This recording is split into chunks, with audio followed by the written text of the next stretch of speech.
Hello, I'm Sheryl McCarthy of the City University of New York. Welcome to One to One. Photographer Barbara Mensch's new book, In the Shadow of Genius, The Brooklyn Bridge and Its Creators, is a love letter to the Brooklyn Bridge. As New Yorkers, we may cross it many times in our lives, but rarely do we stop to think about the role it has played in the city's history and culture. And few of us know much about the three people who were most involved in creating it: John, Washington, and Emily Roebling. In her book, Mensch traces the lives of these three remarkable people and the bridge's evolution over the 16 years it took to build it before it opened in 1883. Her writing and photographs dramatize in ways previously unknown to us how the Brooklyn Bridge is truly a work of genius. Welcome. Welcome. Thank you. Lots has been written about the story behind the Brooklyn Bridge, and many of us know about Washington Roebling, who seems to get the most credit for building the bridge.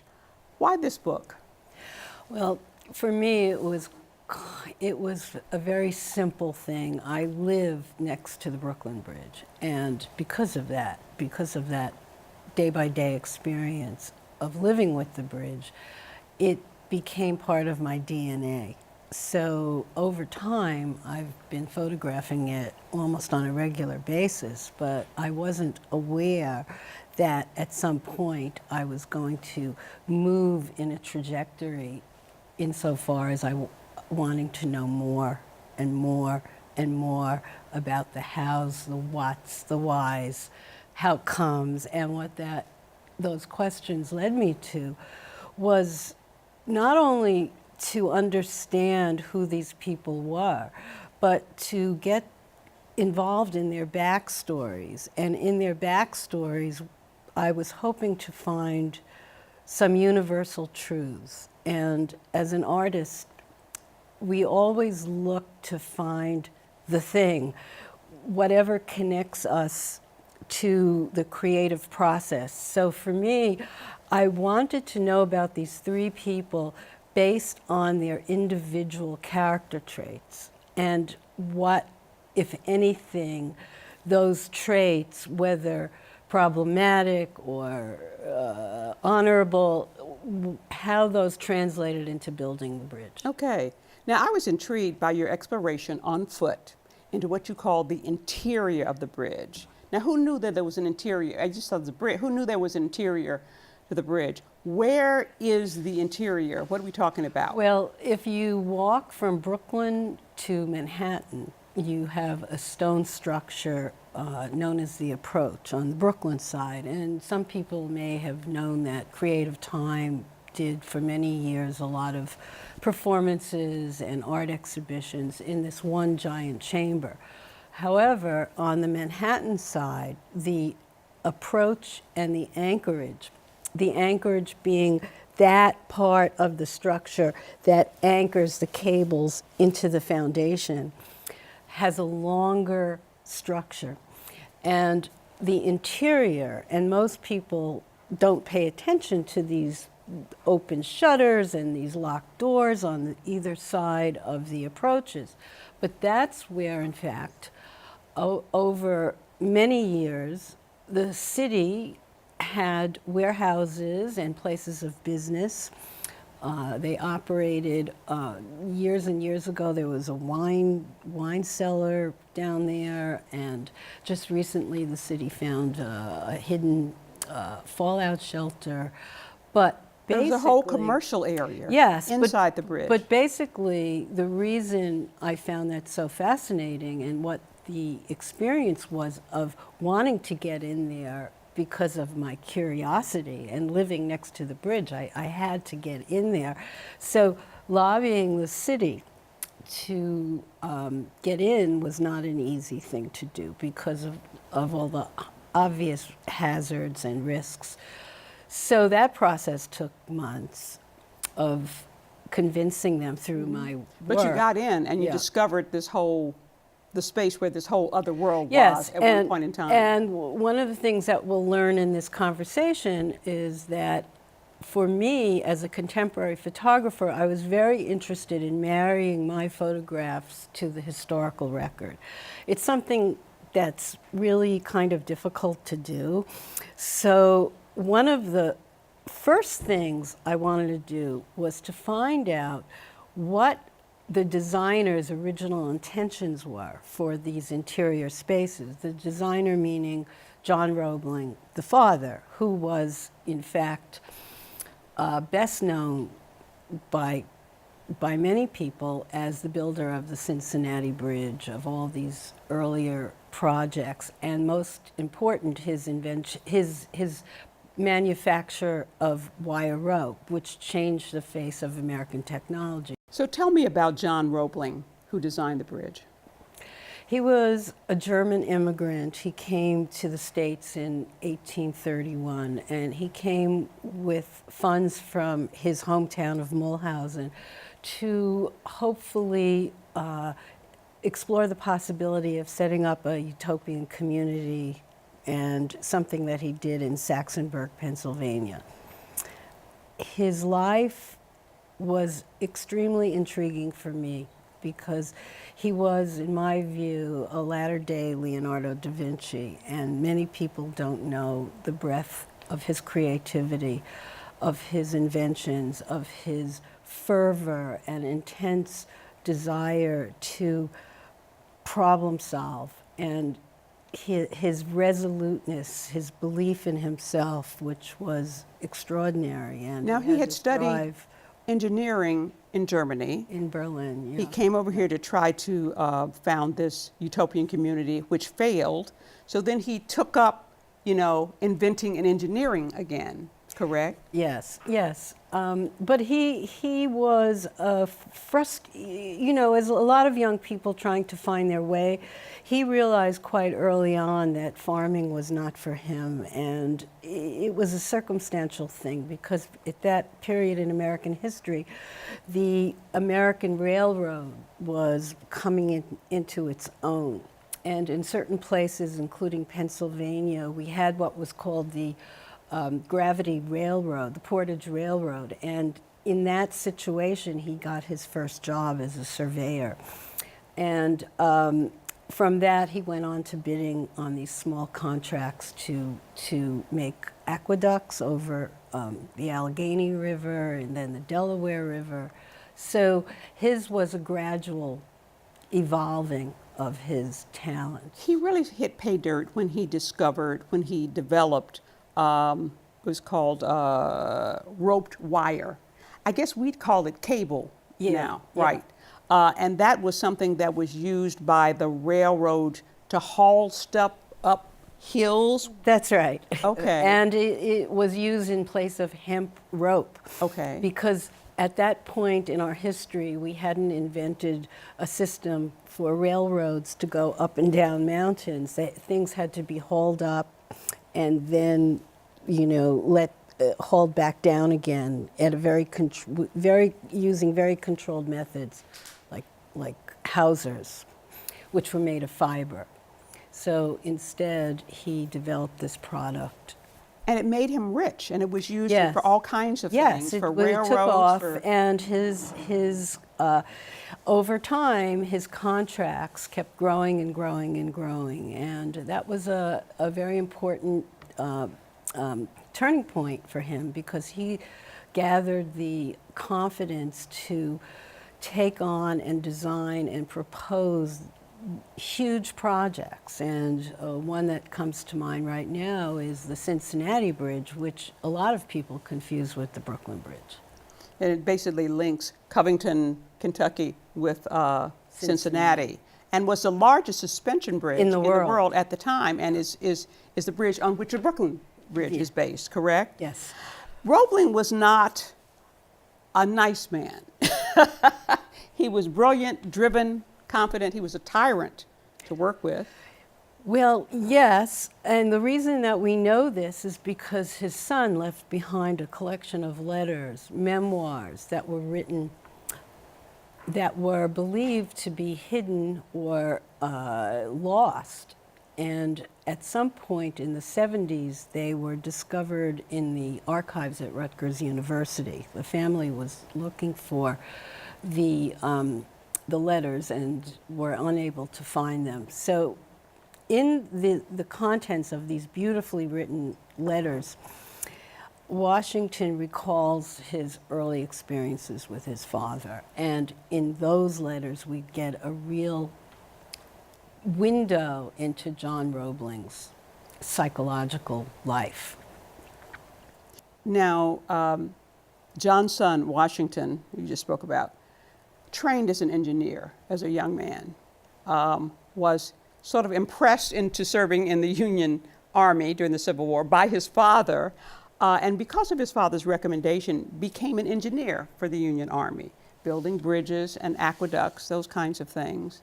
So that's sort of how he got into the business of bridge building. Now, the idea of building a bridge over the East River was proposed basically because the river used to ice over during the winter, and the ferry boats couldn't get through. So you had a Brooklyn Bridge Company decided we need a bridge here, and they gave John Roebling the contract to build what was originally the East River Bridge. Mm-hmm. And I was looking at his design called for 2 immense Gothic towers situated on bedrock, immense steel cables that would suspend the roadway above the river, high enough for the tallest clipper ships to pass underneath, and that would also accommodate heavy loads for vehicles and trains, plus a walkway above the flow of traffic, something pretty nobody had done before. So John Roebling starts this, but in the process he gets a foot injury that eventually kills him, and so his son, Washington, succeeds him as the main engineer. You write in the book about the engineering challenges of building the caissons. Tell me about what those are. Well, the caissons are these underwater foundations, and Washington Roebling went to Europe. His father sent him and Emily to study the scientific process of trying to solve the riddle of how you sink these caissons to bedrock, knowing full well that men will be working in these oxygen chambers that are not exactly safe. In other words, the workers could only stay there for a few hours, and then they would come up because that was the most they could do in those conditions, besides the heat and the dark and the dank and the stench and the hard work of unearthing boulders and debris from the bottom of the river. However, one of the things that happened that was unknown to us back then is that if people come up from these little chutes, these little elevators too fast, they get these nitrogen bubbles in their brain, and at the time this mysterious disease called Caissons Disease. Now we call it the bends. We call it the bends, but basically you suffered paralysis, sometimes blindness, sometimes men died because they no longer could eat. Their stomach, the violent nausea and psychological implications of being bedridden for so long, and it must have been horrible. So his greatest challenge was to solve all the complicated problems of putting this aspect of the bridge together. Right. And that became for him an enormous stress. I mean, the stress levels on one person to solve all these engineering problems that have never been done before really took its toll. And it actually took a physical toll, because there was one time a fire broke out in one of the caissons, and he's down there trying to put it out and working hours and hours, and he got very seriously physically affected by the bends and never really recovered from that. No, no. But also one important point that I have to add is that in my book I describe Washington's situation as the firstborn son, and anyone coming from immigrant families knows that the firstborn in a family, there's usually a certain amount of pressure attached to the relationship they have with their fathers or sometimes the mothers. So Washington, by no choice of his own, was herded off to engineering school, and because he was his father's assistant since he was 12 years old or even younger, the fact that he was around the wire rope, the early phases of Roebling, his father developing wire rope, because he assisted him on so many projects, because he went to the most grueling engineering school in the country, which was RPI. Because of all those things, he was the only one that was able to not only take on the responsibility, the daunting responsibility of building this bridge, but also in his activities the whole time, the relationship with the father was paramount in his psychology. Okay. So Washington, in the process of doing all of this very stressful work and the process of working on these caissons, became very physically impaired to the extent that he could no longer go out to the bridge anymore, which is where his wife, Emily Roebling, stepped in. What was her role? Well, again, one thing I learned after going through a lot of Washington's letters, and he had to have suffered from some kind of depression. I mean, Emily knew it, and so were his closest associates. So Emily had to, because of her own experiences, she was sworn to protect and defend not only him, but her father-in-law. Her driving goal was to keep the project in the Roebling name.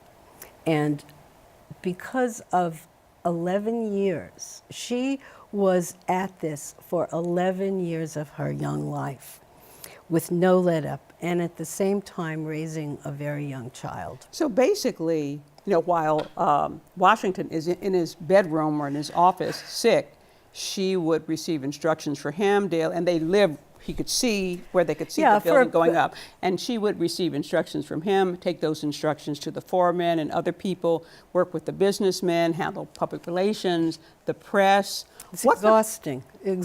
Yeah, right. What prepared her to do this? Well, that's a good question. And this is another thing that I was thinking about. Well, obviously, when they first got married, they were very much in love. And she also had a very good relationship with her father-in-law, who most people could not get along with. That being said, Emily's brother, who was 10 years older than her, was a tremendous influence in her life. Her own father passed away when she was very young, and he kind of took this paternal attitude toward her, sent her to school to be educated in Georgetown, where she also studied science. He was a real shining star in her life for many reasons. So when her own brother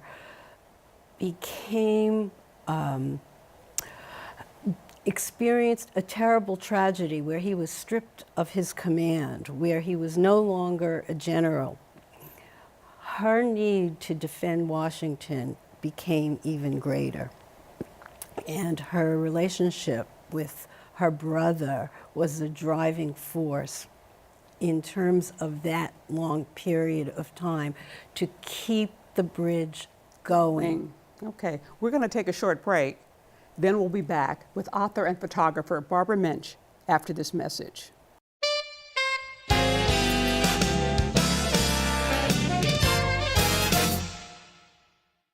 Welcome back to One to One. I'm Sheryl McCarthy, and I'm talking with Barbara Mensch, author of In the Shadow of Genius, The Brooklyn Bridge and Its Creators. Okay, so we have these three people, the very driven, very confident, brilliant engineer John Roebling, who designed the bridge. We have Washington Roebling, who pushed it through. We have Emily, his wife, who supported him in very important ways. And the bridge opened in 1883, certainly one of the architectural marvels of the modern world, and it's still standing. What, briefly, were the characteristics of the three Roeblings, one by one, that allowed them to accomplish such a feat? John Roebling was intractable and trusted his own vision 100%. Washington was a man who was committed to a job and seeing a job through. He was someone who analyzed, thought, pondered, and most of all, he was a man of high responsibility. He was not going to say, I'm too sick, I'm too this, I'm too that. He, even from his bed, he would create the everyday sketches and advice, all the orders of the day that had to go to his assistant engineers, all the directives, all the problems on a daily basis that had to be solved. And Emily, who I really believe must have lived a very lonely life in those... Very lonely life? In that amount of time, and was someone who was filled with stamina, and she was quite brilliant. I mean, if she lived now, she would be, running a company, like move over Jeff Bezos, that kind of ability to manage things. But one thing I have to say about Emily, and that really struck me, was those 11 years of pushing and never giving up, making sure that this bridge stayed in the Roebling name, translated later on into her own feats, her own sense of independence. She had a very interesting life after. God. Yes, and she was an early feminist, and several things that are highlights is that she's the first woman to earn a certificate from NYU in law, and her first brief was about divorce. Ah. So, and in the brief, which I have in the book, she talks about men and women deserving the same financial protection when they get divorced because of the role that they played in the marriage, and whether it worked out or not, they were entitled to a certain financial reward. Did John and this and was Emily, in the Gilded Age. Did they make a lot of money from? Well, the family had, just remember one of the things that, because of, there's too much to talk about, but they had the wire mill was in Trenton, New Jersey. So that was a family business. After John died, it became John Roebling and Sons. And from that wire rope mill, they manufactured wire rope for everybody, from the Golden Gate Bridge and the George Washington Bridge and the nautical equipment and Otis elevators. It just goes on and on and on. So, so they were financially well off. What did you learn from your research that surprised you or that you didn't know before? That the level of brilliance and expertise that went in not only to building the Brooklyn Bridge, but into the lives of these people, the things they had to put up with, the things they had to contend with, Washington Roebling's own talents, Emily's own ability to muster up the strength, John's genius in the way he created these projects. It was like, I felt I was in the presence of greatness, in all three of them. The fact that the son never relented and finished the bridge, and it was his directives and his work that unfortunately get conflated with the name of his father over time. So it's, as I said before, it's like their sense of responsibility, their sense of probing, their sense of completing things, of fortitude, of strength. And I talk about that in the book because the whole concept of genius is why I wrote this book. Like, what is it? I mean, we've tried to answer that for centuries. So I take each one and break it down in a way that I felt made sense to me. So the three characters exhibited genius and created a work of genius. Yes, which is all the bridge. three of them based on their personality traits. So as I said, it was like believing in yourself, carrying through, finishing an idea, solving those problems, seeing the job through, taking the risks, and having the stamina to actually put up with all the complications of the outside world to get that project finished. So Well, it was all three of them. Your book has certainly, I think, given us a different side to the Brooklyn Bridge story than I think most of us, and an inner look at what it was all about, as well as some really beautiful photographs. Well, thank you. We're out of time. I want to thank Barbara Mensch for joining me today. Her book, In the Shadow of Genius, The Brooklyn Bridge and Its Creators, published by Fordham University Press, is available online and in stores now. For One to One, I'm Sheryl McCarthy.